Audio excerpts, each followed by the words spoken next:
Bom dia, irmão e irmã, frater e soror. Vamos começando mais uma escola dominical com a graça de nosso Senhor, o Pai Eterno, Yahu, com a graça de nosso Senhor Jesus Cristo e Yeshua e com o Espírito Santo, Ruar Hakadosh. Eu sou o Mariano Soutis e vamos começar mais uma escola mística, né?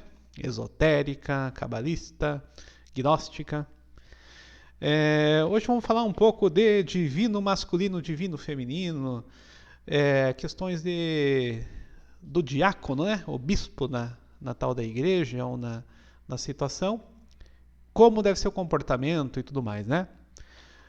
Hoje em dia está numa certa moda, né? O empoderamento feminino, o divino feminino. Porém, na Bíblia nós vemos em quase toda a parte o divino masculino, não é? É o Pai. Jesus orava ao seu Pai, Pai do céu, né? Oramos também, Pai nosso. Deus é chamado de Senhor, não é chamado de Senhora, né, na Bíblia. Na Cabala, lá no Zohar, se fala sobre o tetragrama, né, o nome divino, que tem o Yod, né, o Yud, o Rei, o Val e o Rei. Então o Yud seria o masculino, né, que teria gerado a coisa ali, né? Aí tem várias analogias. Filho do homem, né? Jesus fala que ele é o filho do homem. Ele não fala filho de mulher. Filho de mulher seria João Batista. O maior entre os filhos de mulher, né?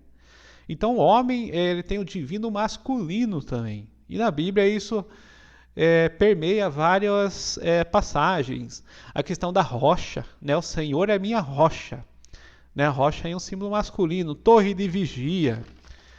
Tem as colunas, né? Tem a própria coxa, né, de Jacó, né? Aquela questão da coxa. A coxa é masculina, né? A coxa é um eufemismo, né? Para o órgão masculino, né? O próprio templo, tem as torres do templo, a cruz, tudo isso é simbologia do divino masculino, né? Seria a rosa de um divino feminino, né?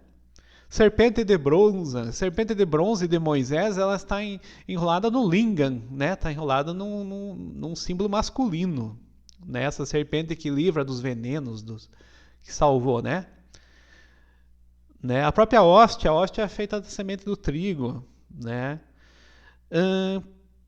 Cristo, por exemplo, Cristo é solar, né? O solar é um mistério masculino, né?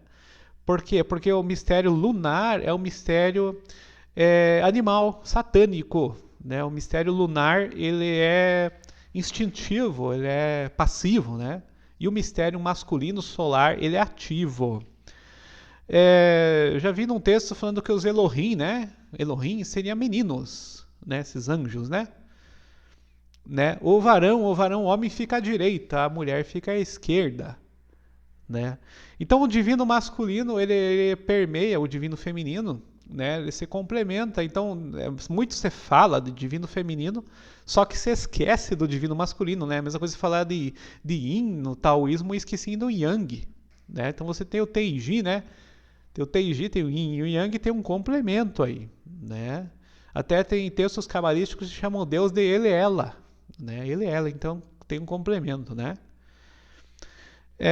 Jesus Cristo foi o maior iniciado que veio no mundo, né? Já falamos em outras escolas dominicais, né? No livro de Tomé, né, no Evangelho de Tomé, Jesus diz que a mulher, alguém falava mal das mulheres e disse, não, a mulher pode se tornar homem. Ele não falava de mudança de sexo, o que Jesus falava era energias, né? Aquela energia do mistério lunar, animal, instintivo, passivo, ela poderia ser transformada num mistério solar, no mistério do Cristo cósmico, né? Um mistério solar. Então, aquele corpo lunar, né, aquele Satanás, né, esse passado animal, ele é superado, né? Então, Jesus, né, Jesus Cristo é o cocheiro, ele cavalga, ele comanda aquela Merkabah, aquela carruagem de Deus, aquela carruagem que os cabalistas tanto falam, né? Jesus é um Buda, né? Jesus é o iluminado. Essa foi uma breve introdução, vamos para a Bíblia então, né? Da Bíblia se fala alguns trechos de homem e mulher, né? Lá em Coríntios,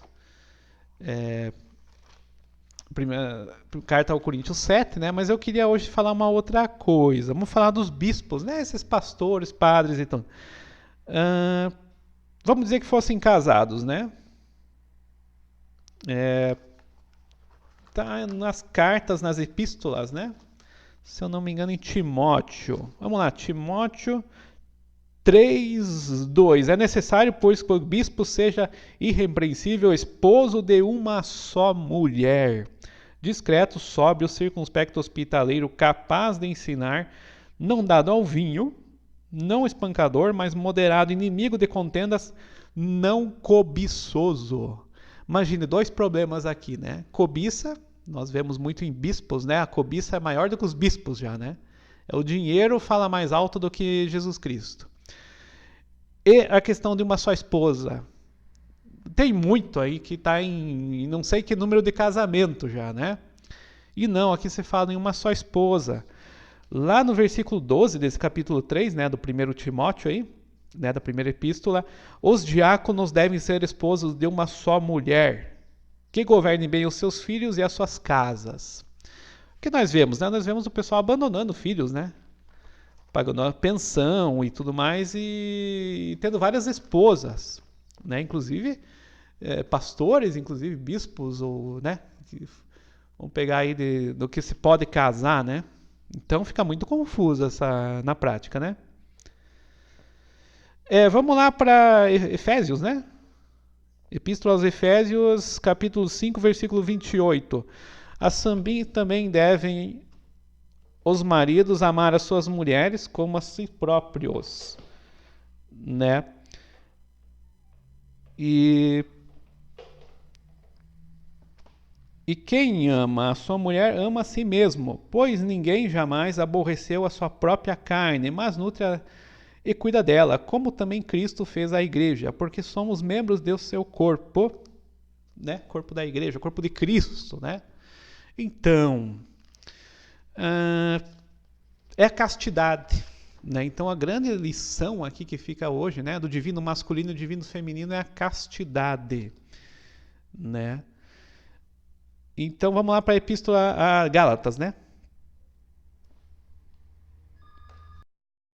Então, depois dessa leitura bíblica, né, um intervalo aí, o divino masculino, ele se prova aí nessa castidade, nesse reconhecimento de um gênero mesmo, né, divino, né, aquela imagem e semelhança de Deus, né.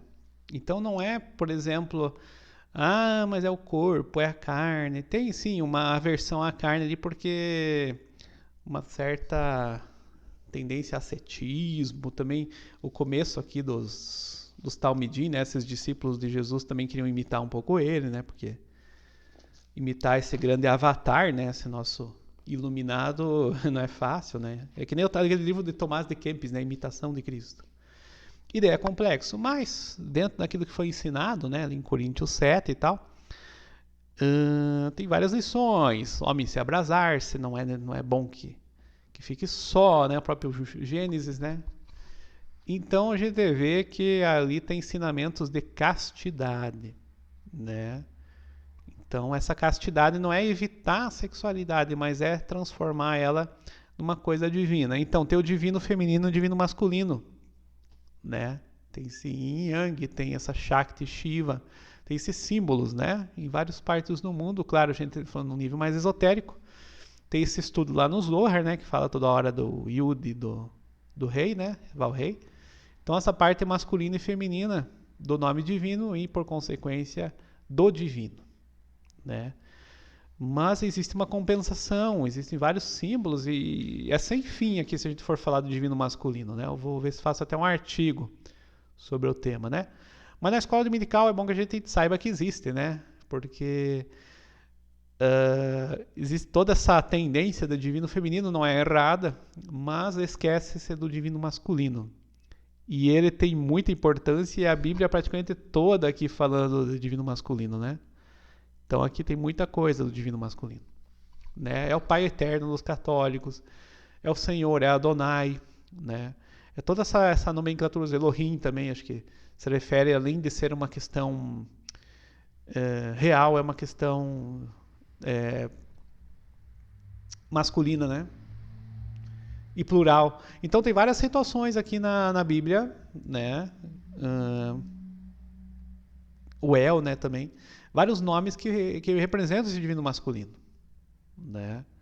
E a simbologia é clara em várias situações também, né? Cajado de Moisés, tudo isso é masculino, né? Então não precisa nem querer pensar muito, né? Não precisa muita reflexão para a gente ver que o divino masculino ele permeia não só a Bíblia, mas os textos sagrados, simbologias de religiões, a coisa vai longe, né, irmãos?